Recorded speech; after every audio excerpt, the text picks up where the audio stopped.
Factory की chimney ने धुआं नहीं उगला, केवल नगर की फैक्ट्री ने ही उगला। किसकी है केवल नगर की फैक्ट्री? कौन है उसका मालिक?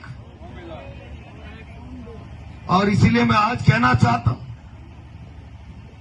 बिरला जी आप अपने आप को धनपति, अरबपति, खरबपति बनाने में जुटे रहे, इंडस्ट्रियलिस्ट बनाने में जुटे रहे, और मेरा गांव और गरीब तिल तिल कर मरता रहा। रोजगार के लिए ऊंची टकटकी लगाकर आपके उस सिंहासन की तरफ झांकता रहा। मेरा वोट वहां सिंहासन पर बैठा है, प्रधानमंत्री नीचे बैठता है। मेरा आशीर्वाद इतना फला है, वो देश की सबसे ताकतवर कुर्सी पर लोकसभा के अध्यक्ष पर बैठा है। कभी तो उसकी निगाह मेरी गरीबी पर पड़ेगी, कभी तो उस ताकतवर व्यक्ति की निगाह मेरी जरूरत पर पड़ेगी, तभी तो उस ताकतवर व्यक्ति की निगाह मेरे गांव गरीब की परेशानियों पर पड़ेगी। और जब निगाह पड़ेगी तो मेरी समस्याओं के समाधान का रास्ता अपने आप खड़ा हो जाएगा, क्योंकि मेरा वोट बहुत ताकतवर है।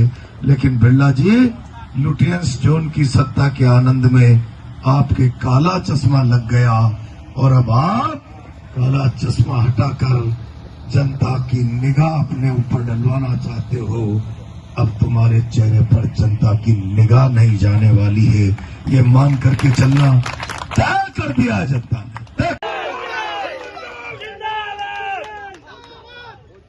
और इसके पीछे केवल मंशा ये है, ये चुनाव के इस आंदोलन को, अभियान को छोड़कर केवल पुलिस से लड़ने के लिए आ जाए, इनके काम का प्रवाह रुक जाए, भटक जाए। मित्रों, सावधानी से 26 तारीख तक एक एक वोट को पेटी में पहुंचाना है, और जिसकी मां ने जितना दूध पिलाया है, 4 जून के बाद चुनौती देना, हम उसको स्वीकार करने के लिए तैयार हैं।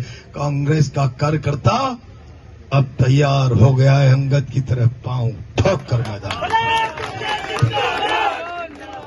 और मैं तो बीजेपी का रचा मजा आदमी हूं यार। बिरला जी, तुम्हारी हैसियत को भी जानता हूं यार, मुझसे किससे मत कर पड़वाओ। और इस हाड़ोती में जितना काम भारतीय जनता पार्टी में जमीन पर प्रहलाद गुंजल ने करके दिया है, हमारी पीढ़ी में कोई माई का लाल दावा कर सकता है? कोई माई का लाल? अरे तुमने पता नहीं कौन कौन से धंधे करके दिल्ली जयपुर के नेताओं से सेटिंग करके लाइजनिंग से मुकाम पाया होगा। मैंने सेटिंग नीचे की जनता से की है, इनकी सेवा और उपासना की है। मैंने कार्यकर्ता से सेटिंग की है, उसका हाथ पकड़कर आत्मविश्वास बढ़ाकर, पीठ थपथपाकर उसको ताकत के साथ, आत्मविश्वास के साथ मैदान में काम करने के लिए खड़ा किया है, हरावल दस्ता बनाकर। और वो हरावल दस्ता ही बिरला जी की दुकान बंद करने के लिए पर्याप्त है। और अभी तो एक मास्टर छोटिया ही बहुत है। वो कहता, मेरा भाई कहता है सेट डाउन मोदी, और उसने पता नहीं मुझे जाने कौन कौन से चड्डी बनियान कुर्ता पजामा पहना दिया। अब मैं कहता हूं, मान भाई छोटिया जी, बिरला जी को कहने दो, वो कहेंगे तो मैं भी बताऊंगा क्या है चड्डी बनियानों का किस्सा, और मैं किससे बताऊंगा तो कपड़े उतर जाएंगे। पर इन सब में नहीं जाना है, इन सब में नहीं जाना।